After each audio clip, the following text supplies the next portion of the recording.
Hello, I am Shivaji and you are in a process of learning C programming with me. In this tutorial, I am going to introduce recursive function call to you. In recursion, a function calls itself, and that we call recursive function calling. As an example, you can see that we have a function print message here, and from within the print message, we are calling the same function print message. So this is a recursive call. Here we are making the recursive call.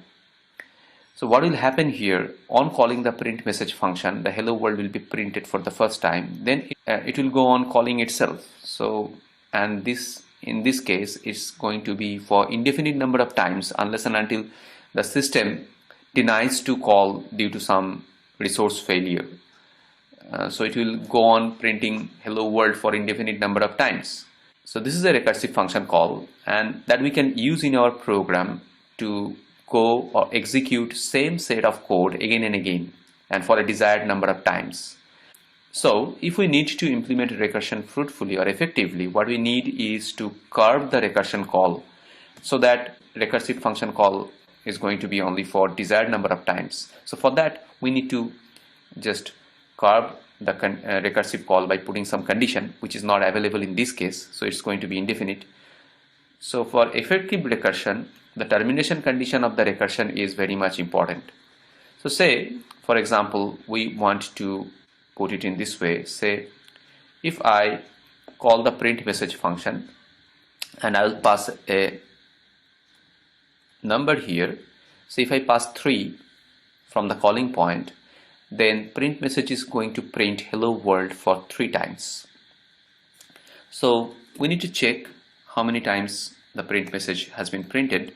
Now if it is calling itself for 3 times, then it's done, and then we need to terminate it. So let's see how we can do that. We are receiving n here, the parameter that is passed to the function. Now the trivial case is that if the value for n is 0, then it should not print anything, because we are passing an integer to the print message, that is the number of times the message is to be printed into the console. So if the number is 0, that means it should not do anything and it should just return back to the caller. That's the trivial case, a straightforward case. We are not supposed to do anything if the value of n is 0. If the value of n is not 0, that means it's greater than n. In order to ensure that the value of n is positive, so what we are doing, we are just receiving unsigned integer. So here the hello world will be printed for the first time. Say if the value of n is 3, then what we are doing, we are just printing the hello world for the first time, and then we are decrementing the value of n by 1, and we are passing it on to the next recursive call. So you can see that for the very first time is 3 here in our, as per our example, because we have passed 3. So it's not equals to 0, so it's not going to be returned back to the caller. Hello world will be printed for the first time. I'm just writing it, and then the value of n is going to be decremented to 2.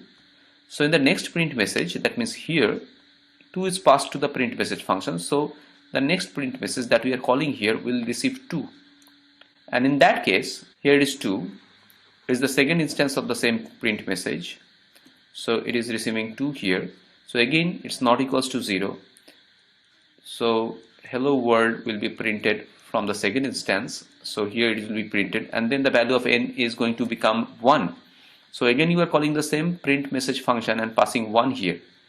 So for the third call is going to be 1 here at n, and again n is not equals to 0, so the third time print hello world, this printf is going to print the hello world, and then the value of n is going to become 0, and again we are calling the print message function. Now this time the value of n is 0, so this condition is going to become true, so the control is going to return back. So the recursion is going to terminate at this point of time.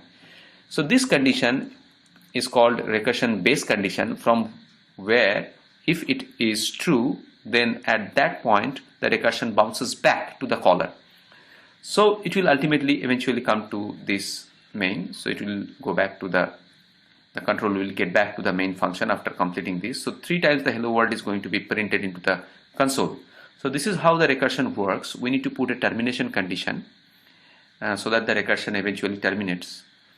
according to the need of our execution or code or our logic. So this is the recursive call, and now I'm going to execute this program to show you that it's really printing hello world 3 times into the console. Here is the output. You can see that hello world has been printed 3 times. So if I just pass on 5 here, it will be 5 times the hello world printed into the console. Here it is, you can see that. In order to make the thing more comprehensive, what I am doing here, I can just print the value of n along with the message. So in that case, for the first time the n is going to be printed 5, and in the next call it's going to be decremented to 4, so the value of n will be printed as 4. So it will go on up to 1, you can see that, and then eventually the value of n becomes 0. So in the last call, this recursion base is true, base will be true, and the recursion will terminate. So here it is. I'm sorry, should be %d instead of %n. Here you can see that it's 5, 4, 3, 2, 1. So the value of n is printed. So in the next tutorial, I will be giving you some more examples with recursion, and then we will dig deeper to understand what happens in the memory when a recursive function call practically goes on, and what is tail recursion, and also we will understand clearly when to adopt recursion and when to adopt iteration in our program.